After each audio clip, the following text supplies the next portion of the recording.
Hi, welcome. This week is all about comfort.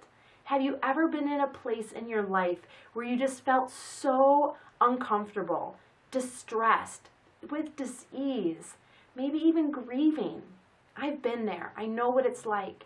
And those feelings, those experiences can often suck us in where we feel stuck, frozen, unable to make any other moves or changes in our life. And before we know it, it's been weeks, months, sometimes even years. And we've been stuck in these feelings and experiences and at a point where we don't even know where to turn. How do we even change what we've been doing? And we want to, but the question mark is how. So I've been there. I know what it's like. When my husband and I lost our daughter, I had so much grief. It was unbearable. I remember laying on the bathroom floor at the hospital when I found out that my daughter's life was fatal and thinking, how can this be? I'm a good mom. I take care of myself. I eat right. I take vitamins. I exercise healthy. Like, why me? And then the day at the hospital when we had her and she passed in my arms and I left that evening to go home, I felt like a fraud. I felt as though everyone else on the birthing ward was a mother and I wasn't. My baby was ripped from me and I was in so much despair. I had so much grief. I had cried so much I had no tears left to cry.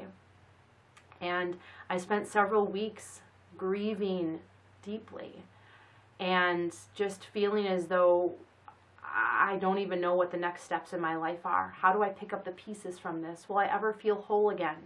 It was as though my radar everywhere around me was seeing every happy pregnant mom glowing, and I wasn't one. And after several weeks, I came to a place where I realized I couldn't live this way anymore. That I had to make a choice that if I survived a life-strangling eating disorder and it came out on the other end, there has to be something good in this. And that became my affirmation for a very long time. There has to be something good in this.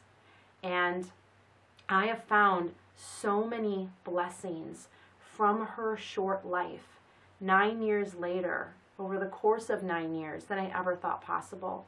Then maybe she would have even given me if her life would have been longer. And there's not a day go by that I don't miss her, that I wouldn't love my other 3 children to know her.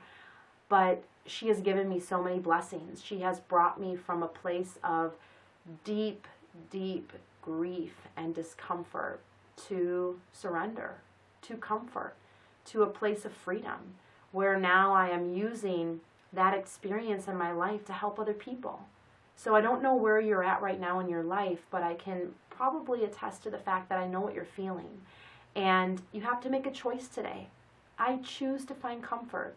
I choose to find comfort in knowing that I may not be able to change my circumstances.